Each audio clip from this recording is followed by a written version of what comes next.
ലിസ്റ്റിനും ലിജോയും അന്ന് പറഞ്ഞിരുന്നു ഈ ഫേസ്ബുക്ക് പോസ്റ്റ് ഇടുന്നതിന് മുമ്പ് നിഷാദ് കോയ നിങ്ങളായിട്ട് ബന്ധപ്പെട്ടിട്ടില്ല. ഇപ്പോൾ ഈ തുറന്നിട്ടില്ലെങ്കിൽ പോലും ഒരു PDF നിഷാദ് കോയ അങ്ങോട്ട് അയച്ചിട്ടുണ്ട്. അതുപോലെ നിഷാദ് കോയെ ഞങ്ങളോട് സംസാരിക്കുമ്പോൾ വ്യക്തമാക്കിയതാണ് ഈ പോസ്റ്റ് ഇടുന്നതിന് മുമ്പ് വക്കീലുമായി ലിസ്റ്റിനോട് സംസാരിച്ചിട്ടില്ലായിരുന്നു. ഇത് നിഷാദ് കോയ വ്യക്തമാക്കിയതാണ്. നേരത്തെ കമ്മ്യൂണിക്കേറ്റ് ചെയ്തത് അല്ല. വക്കീൽ എന്താ സംസാരിച്ചു? ഞാനൊരു കാര്യം ചോദിക്കട്ടെ. നിഷാദ് കോയ ഇദ്ദേഹത്തോട് സംസാരിക്കുകയാണെങ്കിൽ അത് നേർക്ക് നേരുള്ള സംസാരം. ഒരു വക്കീൽ എന്ന് പറഞ്ഞാൽ ഈസ് ആക്ടിങ് ലീഗലി അല്ലേ? വക്കീലല്ലേ വിളിക്കുന്നത്. വക്കീൽ വിളിച്ചപ്പോൾ ലിസ്റ്റ് എന്ത് പറഞ്ഞു? എന്റെ സിനിമ നാളെ റിലീസ് ചെയ്യാൻ പോവാണ്. നിങ്ങളിപ്പോ ഒരു വക്കീൽ വിളിച്ചാൽ ഞാൻ എന്ത് പറയാനാണ്? ഇപ്പോഴും അദ്ദേഹത്തിന് ആ ഓപ്ഷൻ ഓപ്പൺ ആണല്ലോ അല്ലേ?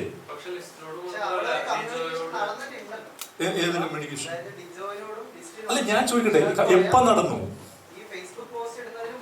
അപ്പൊ അങ്ങനെ നടന്നിട്ട് എന്താ കാര്യമുള്ളത്? പടം ഇറങ്ങുകയല്ലേ? എപ്പോഴായിരുന്നു നടക്കേണ്ടിയിരുന്നത്? അതാണ് ചോദ്യം. എപ്പോഴായിരുന്നു നടക്കേണ്ടിയിരുന്നത്? നിഷാദ് വിളിച്ചിട്ടില്ല ലിസ്റ്റിനെ. അതുകൊണ്ട് താങ്കൾ ഉദ്ദേശിക്കുന്ന പോയിന്റ് എന്താണ്?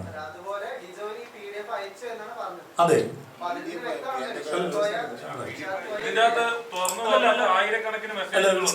PDF അയച്ചു. ഒരാൾക്ക് PDF അയക്കുന്നു. തുറക്കേണ്ടത് ആരുടെ സ്വാതന്ത്ര്യമാണ്?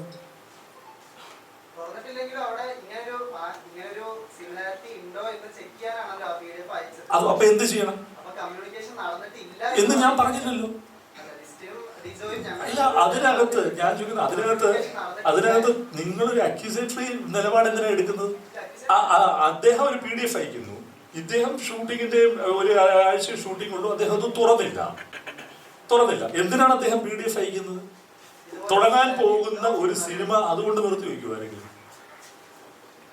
അതുകൊണ്ട് നിർത്തി വയ്ക്കൂ. താങ്കൾ പറയൂ, ഞാനൊരു PDF അയക്കുകയാണ്. ഒരു സിനിമ, ഒരു നിർമ്മാതാവ് അതിനകം തന്നെ കോടിക്കണക്കിന് രൂപ മുടക്കി ഒരു ലൊക്കേഷനും എല്ലാം ഫിക്സ് ചെയ്ത് പൂർണ്ണ ബോധ്യമുണ്ട് ഒറിജിനൽ സ്റ്റോറിയാണ് അതെന്നുള്ളത്. ആരുടെ? ഷാരിസിന്റെ. നിങ്ങൾ പിന്നെയും ഡിജോയിലേക്കാണ് പോകുന്നത്. ഇതിന് എഴുത്തുകാരുടെ റൈറ്റിനെയല്ലേ നിങ്ങൾ ഹനിക്കുന്നത്? ആരുടെയാണ് പ്രോപ്പർട്ടി? ഈ സ്റ്റോറിയുടെ ഇന്റലക്ച്വൽ പ്രോപ്പർട്ടി ആർക്കാ ഉള്ളത്? ഡിജോയ്ക്കാണുള്ളത്. ലിസ്റ്റിൽ പൈസ കൊടുത്ത് സ്വന്തമാക്കുന്നത് ആരുടെ കയ്യിൽ നിന്നാണ്? ഷാരിസിന്റെ കയ്യിൽ നിന്നാണ്. അത് ഡിജോയ്ക്ക് ഒരു PDF അയച്ചു എന്ന് പറഞ്ഞുകൊണ്ട് എന്താ സംഭവിക്കാൻ പോകുന്നത്?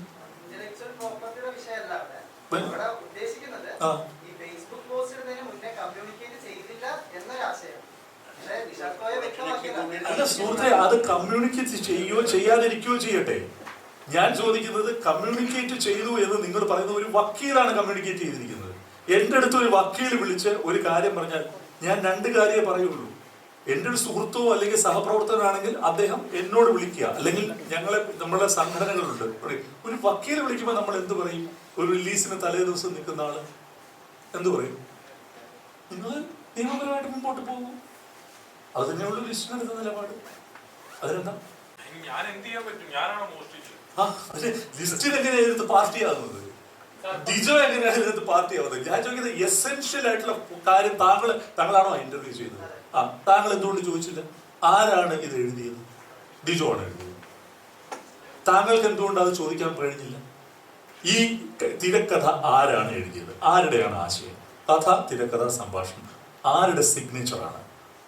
അത് ഷാരിസിന്റെയാണ്.